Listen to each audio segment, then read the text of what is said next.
Hello दोस्तों, नमस्कार। एक बार फिर से स्वागत है आपके अपने यूट्यूब चैनल देव जी के ट्रिक्स में।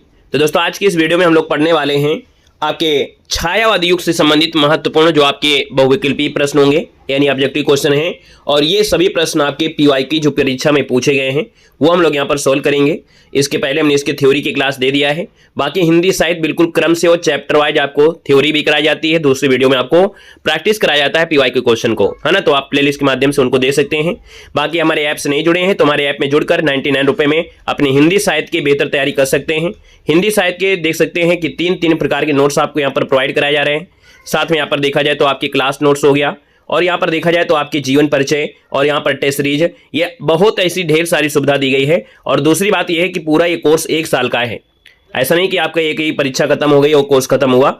ये जो आपका कोर्स की वैलिडिटी है 1 साल तक आपकी है ना। और यहाँ पर याद रखना है 1 साल तक की वैलिडिटी है, और इसके बाद जितनी भी आपकी परीक्षा होंगी, है ना, क्योंकि योगी सरकार आप लोगों के लिए जल्दी यहाँ पर काफ़ी भर्तियाँ लेकर आने वाले हैं, है ना। तो आपका सब कुछ इन्हीं से आपका कवर हो जाएगा। आप डेमो पीडीएफ देखिएगा, ऐसा ना लगे आप लोगों के 99 रुपये में इतना सस्ता सब्जी दे रहे हैं। ऐसा क्यों दे रहे हैं? हमारा मानना है कि आपको एजुकेशन हम आपको फ्री दे रहे हैं, और आपकी परीक्षा के लिए देखा जाए तो इतना बेहतरीन कंटेंट हम आपको प्रोवाइड कर रहे हैं। एक प्रकार से आप लोगों के लिए गिफ्ट ये आपका है, समझिएगा। थोड़ा बहुत आप लोगों से हमारा, है ना, जो खर्चा चलता है वो हो जाता है, इस वजह से आपका है 99 रुपये में। ठीक है, तो ऐप को डाउनलोड करिए, लिंक डिस्क्रिप्शन बॉक्स में क्लिक करिए और जुड़ जाइए, और बढ़िया अच्छी तरीके से तैयारी करिए। वहाँ पर आपको ढेर सारी डेमो पीडीएफ भी आपको मिल जाएंगे। और डेमो की आवश्यकता नहीं, आप लोग अगर थ्योरी क्लासें देखते हैं वही हमारी थ्योरी क्लासें भी आपके हैं, ना। तो चलिए स्टार्ट करते हैं सुपर फास्ट तरीके से। आपके सामने पहला क्वेश्चन आपसे कह रहा है, छायावाद शब्द का सर्वप्रथम जो प्रयोग किया था वो किस आलोचक ने किया था? छायावाद को सजी सबसे पहला प्रयोग किया था मुकुटधर पांडे, यानी आपका आंसर हो जाएगा मुकुटधर पांडे बनेगा। क्वेश्चन आपसे अगला पूछा है, छायावादी युग का प्रवर्तक किसे माना जाता है? तो बताइएगा सर जी, छायावाद का जो प्रवर्तक माना जाता है वो किसको मानते हैं? छायावाद का प्रवर्तक मानते हैं जयशंकर प्रसाद को, यानी फर्स्ट नंबर इसका राइट हो जाएगा। क्वेश्चन आपसे अगला है, छायावाद की पहली रचना मानी जाती है? छायावाद की पहली रचना आप लोग बताइएगा, गलती नहीं करना है। आप कहेंगे सर ये आपकी है कौन है? छायावाद की पहली रचना आपकी है झरना, यानी आपका आंसर हो जाएगा डी नंबर, झरना हो जाएगा। सर जी दिया गया है, आधुनिक काल की किस काव्यधारा में रहस्यवादी की भावना पाई जाती है? तो रहस्यवाद की भावना जो मिलती है वो आपकी छायावाद मिलती है। ऑप्शन नंबर आपका बी हो जाएगा, छायावाद बनेगा। सर जी आधुनिक काल के तीसरे उत्थान की प्रमुख साहित्यिक वृत्ति क्या है?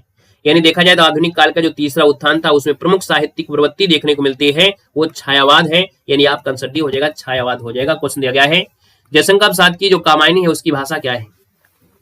चलिए, हमने कहा सर जी जयशंकर प्रसाद की जो कामायनी है इसकी जो आपकी भाषा है वो आपकी सजी क्या है? तो आप कहेंगे सर खड़ी बोली है। ऑप्शन डी हो जाएगा, खड़ी बोली। नेक्स्ट क्वेश्चन दिया गया है कि कामायनी को छायावाद का उपनिषद किसने कहा है? कामायनी को छायावाद का उपनिषद जो कहा है वो सजी आपके शांति प्रिय द्विवेदी ने कहा है। किसने? तो शांति प्रिय द्विवेदी ने कहा है, यानी आपका आंसर बनेगा यहाँ पर डी हो जाएगा। नेक्स्ट क्वेश्चन दिया गया है कि छायावाद को राष्ट्रीय जागरण की काव्यात्मकता अभिव्यक्ति किसने किया है? छायावाद को राष्ट्रीय जागरण की काव्यात्मक अभिव्यक्ति किसने कहा है? तो सर जी ये आपके नामवर सिंह के ना कहा है, नामवर सिंह हो जाएगा बी नंबर। नेक्स्ट क्वेश्चन दिया गया है कि कामायनी में श्रद्धा किसका पात्र है? बताइएगा। वेलकम है, स्वागत है, बहुत बहुत अभिनंदन है। हमने कहा सर जी कामायनी में श्रद्धा किसका है? श्रद्धा दिया गया है तो हमने कहा सर जी ये आपका आता है हृदय का होता है, यानी सी नंबर हो जाएगा। और हमने बताया था मनु जो है श्रद्धा है ना, यानी मनु श्रद्धा। ईड़ा जो आपका है हमने कहा सर जी मनु से मन हो जाता है, श्रद्धा का सजी हृदय हो जाता है, और जो ईड़ा है वो आपका बुद्धि होता है ना। क्या होता है? बुद्धि होता है। ये क्रम आपको याद रखना है। क्वेश्चन देखो दिया है, जयशंकर प्रसाद की किस कृति को पहले ब्रज भाषा में, है ना, पहले सजी किस भाषा में? ब्रज भाषा में, तथा बाद में खड़ी बोली में रूपांतरित कर दिया गया। तो यहाँ पर दोस्तों याद रखना ये आपका है प्रेम पथिक है, आपका ये हो जाएगा प्रेम पथिक हो जाएगा। नेक्स्ट क्वेश्चन दिया गया है, निम्न में से कौन सी कृति है जयशंकर प्रसाद जी की नहीं है? तो हमने कहा सर जी जयशंकर प्रसाद जी की नहीं है, तो यहाँ पर देखा जाए जो आपका दिया गया दीप शिखा, है ना, जो दीप शिखा है ये सजी जयशंकर प्रसाद की नहीं है। ऑप्शन आपका बी हो जाएगा। क्वेश्चन आपसे अगला पूछा गया है, आपसे कह रहा है कि 1918 में प्रकाशित जयशंकर प्रसाद के काव्य संकलन में झरना में कितनी कविताएं हैं? यानी झरना में जो कविताएं हैं वो आपकी सजी कितनी हैं? तो यहाँ पर देखा जाए 24 आपकी कविता संकलित हैं। ऑप्शन आपका सी बनेगा। नेक्स्ट क्वेश्चन दिया गया है और आपसे कह रहा है इनमें से छायावादी कवि आपकी कौन नहीं है? छायावादी कवि इनमें से कौन नहीं है? तो देखिए आपके सूर्यकांत त्रिपाठी निराला है, पंत भी है, जयशंकर प्रसाद है, लेकिन शिव मंगल सिंह सुमन आपके नहीं मिलेंगे। ऑप्शन आपका डी बनेगा। क्वेश्चन आपसे दिया गया है, निम्नलिखित में से कौन सी रचना महादेवी वर्मा की नहीं है? कौन सी रचना महादेवी वर्मा की नहीं है सर जी? तो यहाँ पर कहेंगे सर यामा है, दीपशिखा है, नीरजा है, लेकिन हमने कहा अगर आपसे ये पूछ लेता है, यानी अगर आपसे पूछ लेता है आंगन के पार द्वार किसकी रचना है, क्योंकि ये परीक्षा में पूछी जाएगी सर जी, है ना। ये आप कहेंगे अज्ञेय जी की है, किसकी है, तो आपके अज्ञेय जी की है, ये पूछी जाएगी, याद रखना है। इसका आंसर आपका सी बनेगा। क्वेश्चन आपसे दिया गया है महादेव वर्मा का प्रथम काव्य संकलन पूछा जाता है, तो प्रथम काव्य संकलन का नाम है निहार। ये बहुत एमपी है, निहार इसका आंसर हो जाएगा।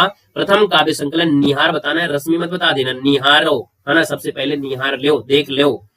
क्वेश्चन दिया गया है मैं नीर भरी दुख की बदली, ये कथन सजी किसका है, तो आप कहेंगे सर ये जो आपका है महादेव वर्मा का है, ये नंबर आपका राइट हो जाएगा। क्वेश्चन दिया गया है आधुनिक मीरा किसे कहते हैं, तो आधुनिक मीरा जो आपको कहा जाता है महादेव वर्मा को कहते हैं, ऑप्शन नंबर आपका सी हो जाएगा। क्वेश्चन नंबर दिया है कला और बूढ़ा चांद के लेखक इनमें से कौन है, कला और बूढ़ा चांद आप कहेंगे सर जी सुमित्रन पंत हो जाएंगे, बी नंबर आपका बनेगा। नेक्स्ट क्वेश्चन दिया गया है कि पंत की सजी पहली रचना बताना है, हमने कहा पंत की पहली रचना पूछा गया है, तो गिरजे की घंटा हो जाएगा, गिरजे का घंटा, ये पंत जी की पहली रचना है। सही क्वेश्चन दिया गया है अपने काव्य जीवन के उत्तर में अरविंद दर्शन से प्रभावित जो कवि हुआ आपके कौन है, यानी यहाँ पर देखा जाए तो आपके अरविंद दर्शन से प्रभावित जो कवि हैं वो आपके सुमित्रन पंत हैं, अरविंद से आपके प्रभावित सुमित्रन पंत हो जाएंगे। नेक्स्ट क्वेश्चन दिया है प्रकृति का सुकुमार कवि किसे कहते हैं, तो आपके पंत को कहा जाता है, बी नंबर आपका हो जाएगा। नेक्स्ट क्वेश्चन दिया गया है साहित्य, हिंदी साहित्य में महाप्राण किस कवि के लिए प्रयुक्त किया गया है, महाप्राण जो प्रयुक्त किया गया है वो आपके निराला को सजी प्रयुक्त किया गया, निराला को कहते हैं, ऑप्शन नंबर आपका बी बनेगा। क्वेश्चन दिया गया है कि कुकुर मुत्ता नए पत्ते तुलसीदास किसकी कृतियां हैं, यहाँ पर अगर हम बात कर लेते हैं सर जी कि कुकुर मुत्ता, तो आप लोग समझ गए होंगे सर जी, यहाँ पर देखा जाए तो ये रचना जो आपकी निराला की है, डी नंबर आपका हो जाएगा। निराला का सर जी जन्म कहाँ हुआ था, तो निराला का जन्म पूछा तो बिल्कुल याद रखना है, यहाँ पर याद रखना है। आपसे कह रहा है निराला का जन्म, तो आप कहेंगे सर यहाँ पर निराला का जन्म सर जी चिरगांव में हुआ था, वो कौन थे आपके, निराला का जन्म कहाँ हुआ था, बंगाल में तो नहीं हुआ था, मदनीपुर में हुआ था। मदनी का नाम है मोदनीपुर या मेदिनीपुर, मोदनीपुर आपका ऐसे कुछ नाम है ना, बंगाल में हुआ था, याद रखना बंगाल में मेदिनीपुर आपका हो जाएगा। क्वेश्चन आपसे दिया गया और आपसे कह रहा है साहित्यिक क्षेत्र में सर्वाधिक विरोध किसका हुआ है, तो सर यहाँ पर देखा जाए सर्वाधिक विरोध भी यहाँ पर देखा जाए तो निराला का हुआ है, यहाँ पर याद रखना साहित्यिक क्षेत्र में सर्वाधिक विरोध है निराला, ऑप्शन नंबर आपका 20 का राइट हो जाएगा। क्वेश्चन आपसे अगला पूछा गया है और आपसे कह रहा है सर जी क्वेश्चन निराला की बादल राग कविता का संबंध कैसे है, तो बादल राग जो कविता है इसका संबंध प्राकृतिक के सौंदर्य से जुड़ा है ना, याद रखना है, प्रकृति के सौंदर्य से जुड़ा है, याद रखना है। चलिए यहाँ पर आगे बढ़ते हैं। क्वेश्चन दिया गया है कि मुक्तक छंद के प्रणेता इनमें से कौन है, मुक्तक छंद के प्रणेता ये निराला को कहा जाता है, याद रखना निराला हो जाएंगे नंबर। नेक्स्ट क्वेश्चन दिया गया है कि रबड़ छंद या किचुआ छंद किस कवि की कविताओं का लक्ष्य करके कहा जाता है, तो रबड़ छंद है तो आप कहेंगे सर निराला हो जाएगा, सी नंबर निराला बनेगा। निराला की अंतिम कविता पूछा जाए, है ना, निराला की अंतिम कविता हमने कहा पहली जो पढ़ा था आप लोगों ने वो क्या था, गुर्जर जा, यहाँ पर अंतिम पूछा गया है और अंतिम जो आपकी सजी वो कौन सी है, तो यहाँ पर देखा जाए अंतिम कविता है पत्रोत्कंठित जीवन का विष बुझा हुआ, यहाँ पर आंसर आपका डी बनेगा। क्वेश्चन दिया गया है निम्नलिखित में से निराला की व्यंग्यपरक कविता आपकी कौन सी है, यानी यहाँ पर 30 नंबर की बात करते हैं तो ये सजी आपकी कुकुर मुत्ता है, ये व्यंग्यपरक जो आपकी कविता है वो आपकी कुकुर मुत्ता है, ऑप्शन नंबर आपका 20 का राइट हो जाएगा। नेक्स्ट क्वेश्चन दिया गया है कि छायावाद को ये स्थूल के प्रति सूक्ष्म का विद्रोह किसने कहा है, चलो भाई छायावाद को स्थूल के प्रति सूक्ष्म का जो विद्रोह का है वो सजी किसने कहा है, तो आप कहेंगे सर डॉक्टर नागेंद्र ने कहा है। ये भी परीक्षा में आपसे प्रश्न पूछा जा सकता है, एक पूरी तरीके से याद रखना है कि मैं नीर भरी दुख की बदली महादेव वर्मा का उपयुक्त गीत उनके किस काव्य संग्रह से संबंधित है, और आपको हमने बताया था कि ये क्वेश्चन आपको बहुत बनता है ना, बनता है कि नहीं बनता है, तो हमने कहा सर जी यहाँ पर अगर बात करते हैं तो आप कहेंगे सर ये हो जाएगा सांध्य गीत हो जाएगा, है ना। यहाँ पर देखा जाए तो हमने कहा सर जी सांध्य गीत, यानी आंसर आपका डी नंबर है, यहाँ पर राइट हो जाएगा। नेक्स्ट क्वेश्चन आपसे दिया गया है और अगला क्वेश्चन की अगर पहले है उससे पहले हम बात कर लेते हैं कुछ महादेव वर्मा की रचना से, जैसे यहाँ पर निहार है, रश्मि है, नीरजा है, इसमें से देखा जाए शेक्सपियर पुरस्कार भी मिला था। सांध्य गीत यानी नीरजा के लिए इनको शेक्सपियर पुरस्कार भी मिला था। सांध्य गीत है, यामा है, दीपशिखा, सप्तपर्णा, साथ में देखा जाए संधिनी है, नीलांबरा है, आत्यमिका है, दीप गीत है, प्रथम आयाम है, अग्निरेखा है, ये सब सिद्ध रचना है। नेक्स्ट क्वेश्चन देखो दिया गया है, कह रहा है मानव अथवा प्रकृति के सूक्ष्म किंतु व्यक्त सौंदर्य में आध्यात्मिक छाया का भान मेरे विचार से छायावाद की एक सर्वस्व व्याख्या हो सकती है। यह सजी कथन जो है वो सजी कथन है किसका, नंद दुलारे वाजपेयी का है, ऑप्शन आपका सी हो जाएगा, नंद दुलारे वाजपेयी का है। यहाँ पर सजी आगे बढ़ते हैं। क्वेश्चन देखो दिया गया है कि प्रकाशन वर्ष के अनुसार रचनाओं का सही क्रमांक बताना है। यहाँ पर देखा जाए प्रकाशन के हिसाब से अगर हम बात कर लेते हैं तो रचनाओं का जो क्रम है, यहाँ पर देखिए मधुशाला तो ठीक है, एकांत संगीत है, जो सतरंगनी है और मिलन यामिनी है। आपका आंसर सी होगा। अब इनमें से देखा जाए कौन सी रचना कब आई है। मधुशाला देखा जाए हरिवंश राय बच्चन की 1935 है, एकांत संगीत 1939 है, सतरंगिनी आपकी 1945 है और मिलन यामिनी आपकी 1950 हो जाएगा। तो ये क्वेश्चन दिया गया है, जागो फिर एक बार कविता के रचनाकार इनमें से कौन है। जागो फिर एक बार, और आप लोग जागते कब है, जब एडमिट कार्ड आता है, पहले आप लोग जागते ही नहीं है। नहीं, देव सर से अगर आप हमेशा जुड़े रहें और देव सर जिस चीज की तैयारी कराते रहे, आप अगर 1 महीना पहले से जुड़ जाए, है ना, तो आपका उद्धार हो जाए, इतना हम जानते हैं। हमारा पढ़ाया हुआ अगर आप लोग हमारी इतनी अगर मेहनत करते हैं, हमसे 50% ही आप मेहनत करने लगे, आपका सिलेक्शन हो जाए। लेकिन आप लोगों में से क्या होता है, आप लोग एडमिट कार्ड के समय ही आते हैं, है ना। अगर यही चीज आप पहले से जुड़ जाए तो आप लोग कितना अच्छा हो, बहुत अच्छा स्कोर करके आए। देखो, जागो फिर एक बार कविता की जो रचनाकार है सर 195, तो आपका जवाब हो जाएगा ए नंबर, निराला हो जाएगा। यानी आपका आंसर ये हो जाएगा, निराला हो जाएगा, ए नंबर बन जाएगा। सर जी, यहाँ पर देखा जाए तो निराला की कुछ रचनाएं जो बहुत पूछी आती हैं। निराला की रचनाओं में से अगर बात करते हैं तो राम की शक्ति पूजा है, सरोज स्मृति है, तोड़ती पत्थर हो गया, जूही की कली है, भिक्षुक हो गया और संध्या सुंदरी आपका हो जाएगा। सजी क्वेश्चन आपसे दिया गया और आपसे कह रहा है, सजी दिया गया है कि प्रसाद कृत कामायनी महाकाव्य से संबंधित कौन सा कथन आपका सही नहीं है। अब ध्यान दीजिएगा, हमने कहा सजी कामायनी महाकाव्य से संबंधित कौन सा कथन सही नहीं है। इसकी कथा 16 सर्गों में है। हमने कहा अगर ध्यान से पढ़े होंगे तो कामायनी में आपको 15 सर्ग ही पढ़ाया हो गया होगा, 16 नहीं पढ़ाया गया है। यानी हमने कहा सर जी 16 सर्ग नहीं है, यहाँ पर ए नंबर आपका गलत हो जाएगा। तो सर जी, सर्गों का नामकरण चिंता, श्रद्धा आदि मनोविकारों के नाम पर हुआ है। इसमें कर्म का संदेश और वैराग्य मत का खंडन किया गया है।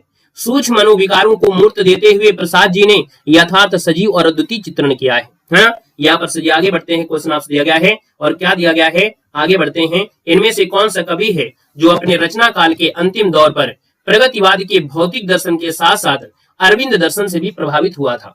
यानी प्रगतिवाद का भौतिक दर्शन तो था ही चल रहा था, लेकिन देखा जाए अरविंद दर्शन से भी प्रभावित हो गए थे। और ये सर जी जो प्रभावित हुए थे आपके कौन थे, तो यहाँ पर आपका जवाब हो जाएगा सर जी सुमित्रा नंदन पंत हैं। ऑप्शन नंबर आपका बी इसका राइट हो जाएगा, सुमित्रा नंदन पंत। ये अरविंद दर्शन से भी आपके जुड़े हैं, याद रखना है।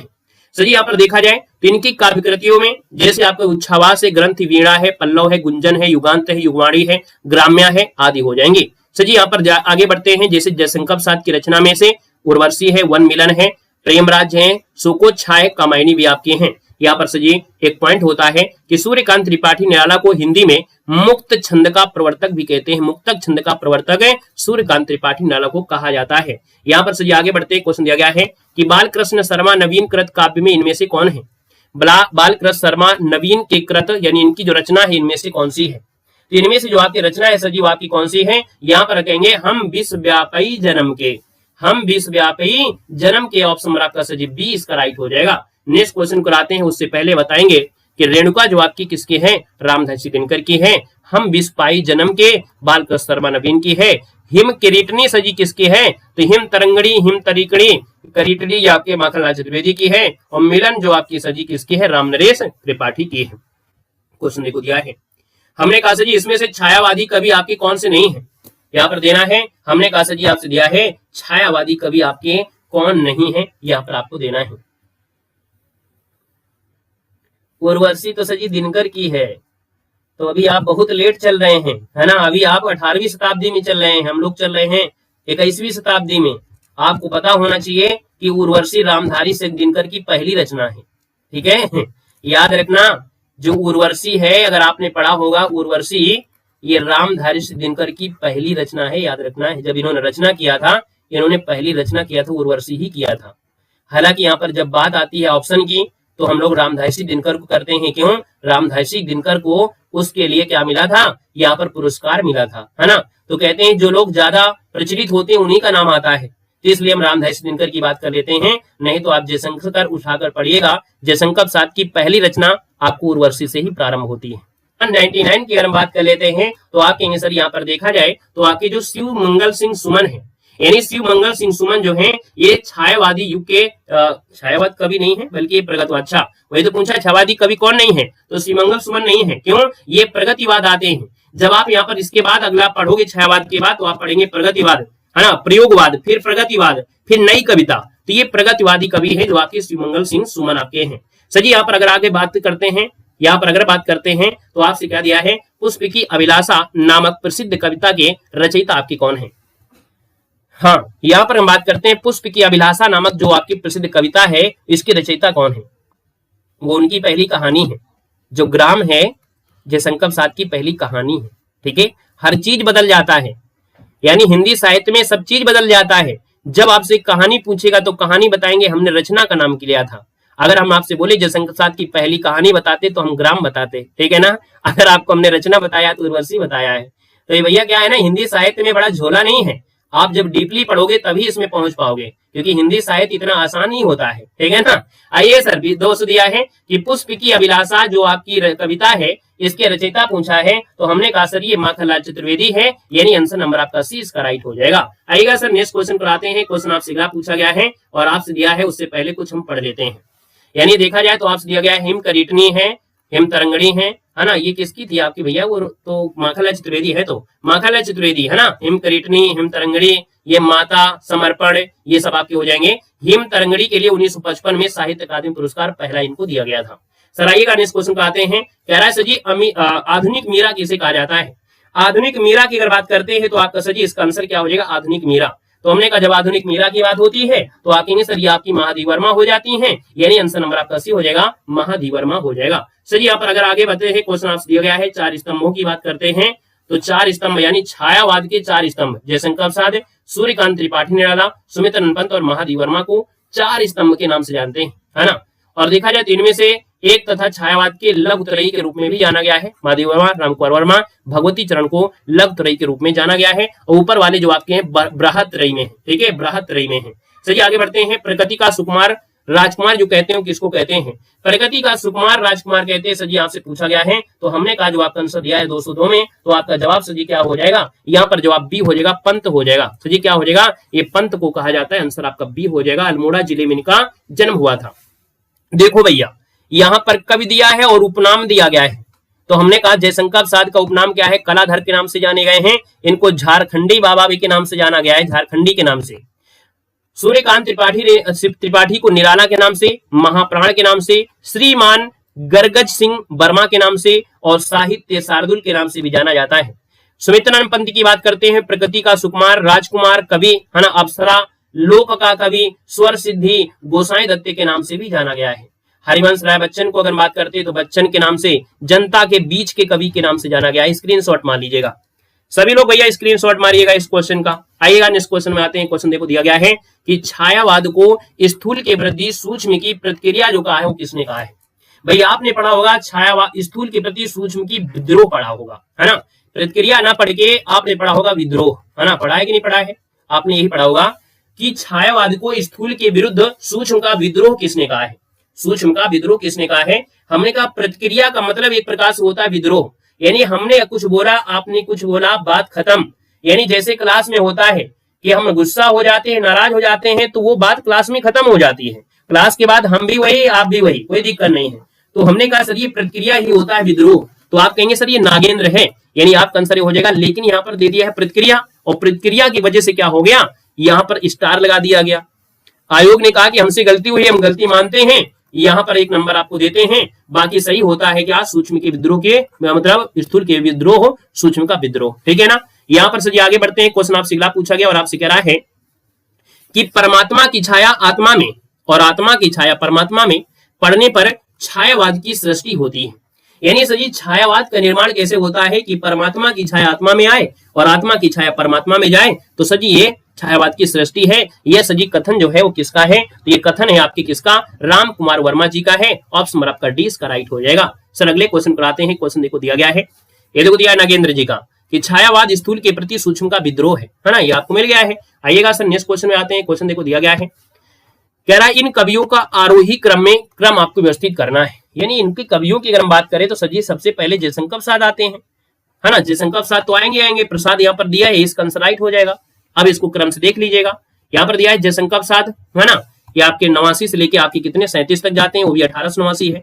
निराला की बात करते हैं तो 99 से आपके 1961 तक जाते हैं। सुमित्र पंत की बात करते हैं 1970 तक जाते हैं। महादेव वर्मा जो आपके 1907 से लेकर 87 तक जीते हैं। यानी यहाँ पर देखा जाए सबसे कम जो आपके जयशंकर प्रसाद हैं। सर जी आपसे कह रहा पेट पीठ दोनों मिलकर, पेट पीठ दोनों मिलकर एक चल रहा लकुटिया टेक, इसमें कह रहा है पंक्तियों में व्यक्त की गई है। यानी सर जी पेट पीठ दोनों क्या हो गए हैं, ये बिल्कुल मिल गए हैं, है ना। चल रहा है लकुटिया टेक, यानी लकुटिया लगा के भी चल रहा है, यानी किसके बारे में कहा गया होगा, तो सर ये कहा गया है किसके बारे में, तो ये कहा गया है भिक्षुक वर्ग की जो दयनीय दिशा है ना, दयनीय दशा है, यानी जो भिक्षुक वर्ग होते हैं भूखे प्यासे, है ना, जो होते हैं उन्हीं की दयनीय दशा को दर्शा रहा है। क्लियर हुआ, ऑप्शन नंबर आपका सी बनेगा। नेक्स्ट क्वेश्चन देखो दिया गया है, और सर जी देखो दिया जाए ये जो भिक्षुक वर्ग की दयनीय दिशा है और सॉरी दशा है, ये व्यक्त किया गया है, ये पंक्ति जो सूर्यकांत त्रिपाठी नारा की कविता भिक्षुक से लिया गया है। कहां से लिया गया है, भिक्षुक से लिया गया है। अगले क्वेश्चन में आते हैं।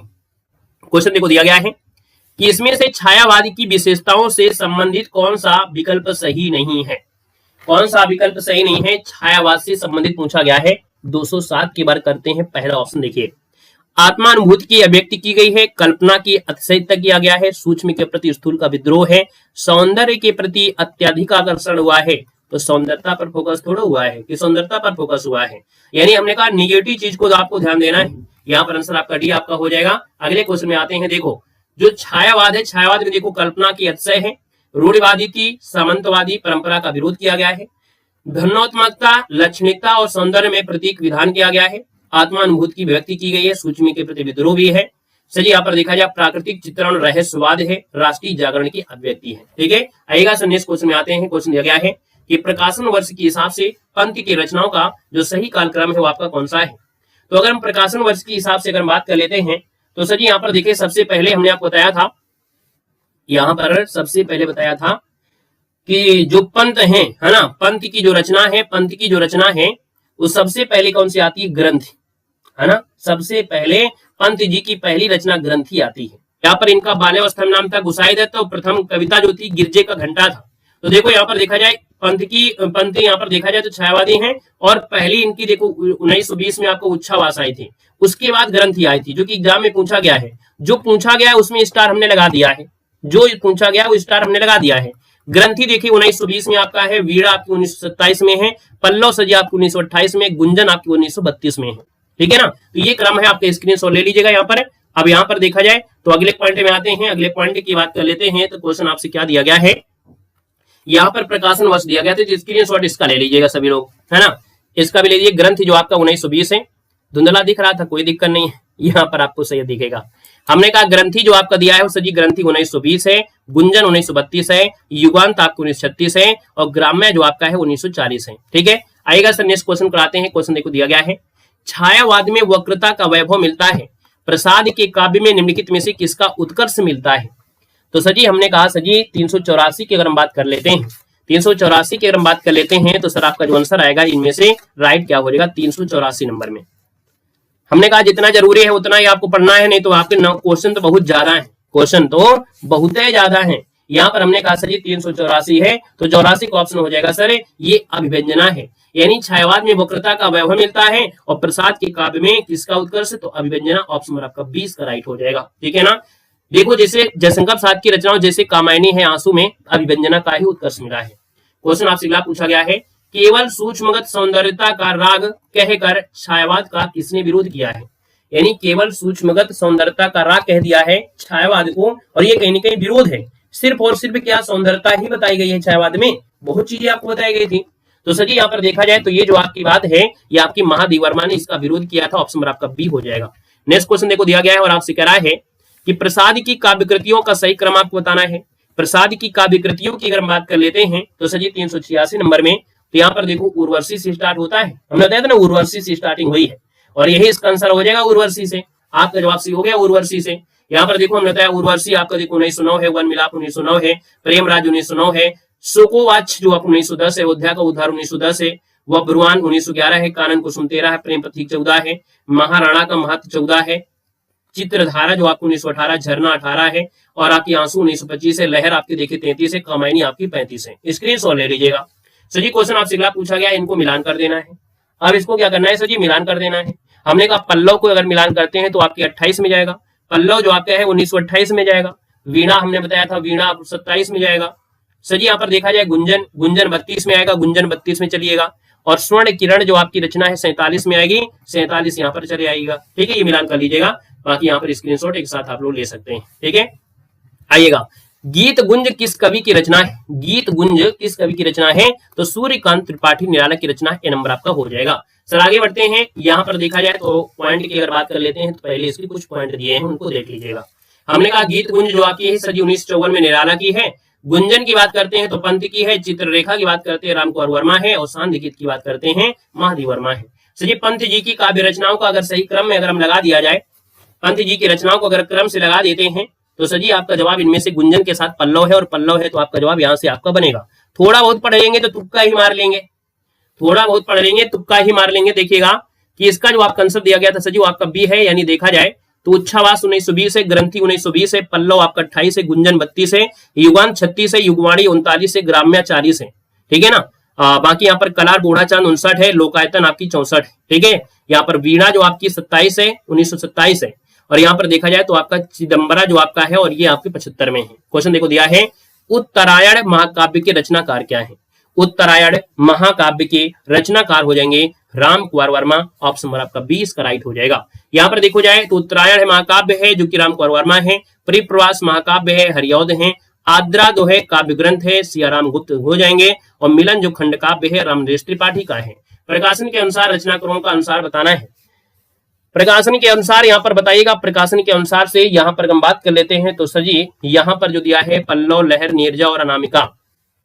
चलिए यहाँ पर सर जी अनामिका भी तो दिया गया है, तो यहाँ पर अनामिका वाले में देखिएगा, यानी देखा जाए तो अनामिका 23 में आई है ना, और निराला का है। पल्लव सजी काव्य ग्रंथ है सुमित्रन पंत का, यह 28 में था। लहर सजी 33 में जयशंकर का है, और नीरजा जो आपकी 1935 में काव्य संग्राम महादेवी का है। इनको स्क्रीनशॉट ले लीजिएगा, एक बार और पढ़ लीजिएगा। ठीक है ना। यहाँ पर देखो दिया छायावाद के समर्थन में सबसे पहला लेख लिखने वाले लेखक इनमें से कौन थे? यानी छायावाद के समर्थन में सबसे पहले जो लेख लिखा था इनके समर्थन में वो किसने लिखा था? तो सजी ये लिखा था मुकुटधर पांडे, यानी आपका जो आंसर हो जाएगा सजी क्या हो जाएगा? मुकुटधर पांडे इसका आंसर है, राइट हो जाएगा, मुकुटधर पांडे हो जाएगा। नेक्स्ट क्वेश्चन की अगर बात करते हैं कि अग्निपथ के पार चंदन चांदनी का देश किसकी पंक्ति है? अग्निपथ के पार चंदन चांदनी का देश, ये सजी पंक्ति जो आपकी है वो किसकी है? यहाँ पर अगर हम बात कर लेते हैं तो आपका आंसर सजी क्या हो जाएगा? बी हो जाएगा, महादेवी वर्मा। ऑप्शन नंबर आपका बी हो जाएगा। यहाँ पर देखा जाए मैं दुख की बदली है ना, आधुनिक काल की मीरा महादेवी वर्मा की पंक्तियां हैं। सजी यहाँ पर देखा जाए तो निहार 30 में है, रश्मि आपकी 32 में है, नीरजा 35 में, सांदगी 36 में है ना, और यामा 40 में, दीपशिका 42 में, सप्तपर्णा आपकी 1960 में है। अंग्रेजी स्वच्छंदतावादी काव्य का प्रभाव हिंदी की किस काव्यधारा पर दिखाई देता है? तो हमने कहा सजी अंग्रेजी स्वच्छंदतावादी काव्य का प्रभाव हिंदी की किस काव्यधारा पर दिखाई देता है? तो यहाँ पर जो आपका 394 है, जवाब सजी हो जाएगा छायावाद हो जाएगा, सी नंबर आपका बनेगा। नेक्स्ट क्वेश्चन का आते हैं। क्वेश्चन दिया गया है छायावाद की अभिलिखित विशेषता क्या है? यानी छायावाद की विशेषता की अगर हम बात करते हैं तो यहाँ पर देखिए भाई क्या आंसर आपका हो जाएगा। हमने कहा सर जी यहाँ पर देखो छायावाद का दिया गया है, छायावाद के बारे में आपसे पूछा गया है क्या सही है और क्या नहीं सही है। तो यहाँ पर दिया आत्मानुभूति दिया है, साम्राज्यवाद के प्रति विद्रोह है, सौंदर्य के प्रति अत्यधिक आकर्षण है, छायावाद रहस्यवाद का पर्याय है, सभी सही है। जब सभी सही है तो इसका मतलब है सब पे जाना चाहिए हमारे हिसाब से। बताओ भाई कौन सा सही किया जाए? थोड़ा सा लॉजिकली क्वेश्चन लगा दिया है, ऑप्शन भी ऐसा दे दिया है कि थोड़ा सा कहीं ना कहीं कंफ्यूज किया जाए, है ना, थोड़ा सा कंफ्यूज किया जाए। यानी क्योंकि देखो हमने कहा था सौंदर्य के प्रति अत्यधिक नहीं शब्द लगाया गया था कि बहुत ज्यादा आपका हो, है ना, बहुत ज्यादा।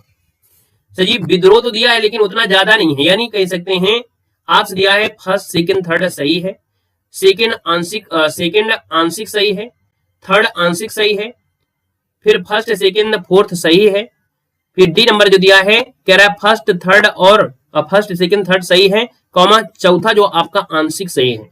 यानी यहाँ पर जो ये दिया है रहस्यवाद का, तो इसका आंसर आपका डी आपका दिया है, इसका जो आंसर आपका है वो डी है। याद रखना यहाँ पर देखो दिया गया है कि रहस्यवाद का पर्याय नहीं है, इसमें रहस्यवाद का आंशिक लक्षण पाया जाता है। यानी ये रहस्यवाद का पर्याय नहीं है, जो आपका जो पर्याय दिया है रहस्यवाद का पर्याय, ये पर्याय नहीं है, इसमें रहस्यवाद का आंशिक लक्षण पाया जाता है। ठीक है ना। यहाँ पर आगे बढ़ते हैं। क्वेश्चन दिया गया है रचना की दृष्टि से निम्नलिखित कृतियों का सही क्रम बताना है। रचना के हिसाब से सही क्रम आपसे पूछा गया है, और ये जो कृतियां हैं वो आपकी किसकी हैं यहाँ पर दे सकते हैं। पंक्ति की रचना आपसे दिया गया है, आपसे दिया गया है कुकुरमुत्ता भी दिया है, पल्लव दिया गया है, पल्लव और कमायनी। कमायनी तो आपकी जो आपकी आई थी 35 में आई थी, उससे पहले पल्लव आई थी 28 में, है ना, उससे पहले पल्लव आई थी 28 में। तो देखो यहाँ पर दिया गया है पल्लव, यानी इसका आंसर आपका डी हो जाएगा।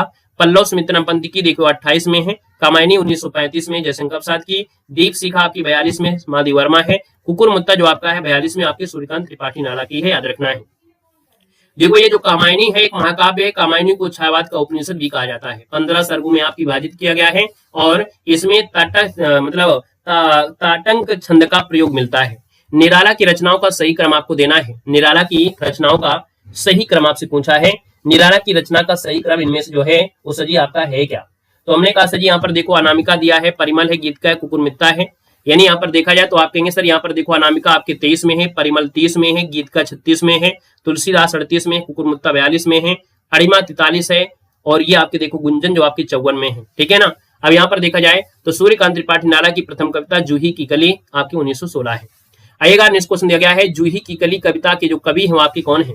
जूही की कली आपसे दिया गया है, कविता के जो कवि हैं वो आपकी इनमें से राइट क्या हो जाएंगे सर जी? यहाँ पर आपको देना है, यानी 398 की अगर हम बात कर लेते हैं तो सर जी आपका जो आंसर होगा इनमें से क्या हो जाएगा? राइट आंसर हो जाएगा क्या? अब इसका जवाब आप लोग कमेंट बॉक्स में कमेंट कर दीजिएगा, है ना। इस प्रकार से हमने आपके छायावाद को भी कंप्लीट कर दिया है। अब आपको जो है वो आपको कुछ वीडियो हम आपको प्लेलिस्ट में देखने के लिए सजेस्ट करेंगे, आप प्लेलिस्ट में जाइएगा। जैसे आपका प्रयोगवाद है, प्रगतिवाद है और नई कविता आपको प्लेलिस्ट में आपको मिल जाएंगी, छोटे छोटे वीडियो, उनको देख लीजिएगा। के जितने भी महत्वपूर्ण आपके प्रश्न है ना वो सब हमने कवर करा दिया है। और यहाँ पर थ्योरी अगर आपने नहीं देखा है तो थ्योरी भी आप देखिएगा, क्योंकि हमने कहा भी है कि एलटी ग्रेड की परीक्षा में हमारे नोट्स से जो कि आपकी 80 से 85% क्वेश्चन आपको फंसे थे, अब इस बार को तो हम आपको बहुत हाई लेवल से पढ़ा रहे हैं और अच्छी तरीके से पढ़ा रहे हैं। एक वीडियो आपको थ्योरी देते हैं और एक वीडियो आपको पीवाई के, जबकि एलटी ग्रेड में क्या होता था एक ही वीडियो में आपकी 80 क्वेश्चन, एक ही वीडियो में आपका थ्योरी, यानी एक ही में होता था। तब यहाँ पर इतना अच्छा आपका स्कोर गया था। तो सोचिए कि जब हम आपको एक वीडियो में आपको थ्योरी कवर करा रहे हैं और एक में ऑब्जेक्टिव, तो आपका स्कोर कितना अच्छा होगा आपकी इस एग्जाम में। तो इसलिए क्या है कि आप लोग आराम से मेहनत करते रहिए, ऐप में जुड़िए, पूरे 1 साल की वैलिडिटी के साथ है और तैयारी अच्छे से करिएगा। बस आपसे हमका एक उम्मीद है कि आप लोगों को एक सीट चाहिए और एक सीट के लिए आपको अच्छे से मेहनत करना है, ठीक है ना। तो चलिए मिलते हैं इस सेशन में। अगला जो आपका टॉपिक आएगा यानी छायावाद के बाद जो आपका अगला योग होगा वो आपको थ्योरी आपको मिलेगी, उसके बाद फिर ऑब्जेक्टिव मिलेगी। बाकी अगर नहीं देखा है पुरानी थ्योरी आपको लिंक दिख रही हैं, इन पर क्लिक करके आप लोग यहाँ पर दे सकते हैं थ्योरी। धन्यवाद सभी को, जय हिंद, वंदे मातरम।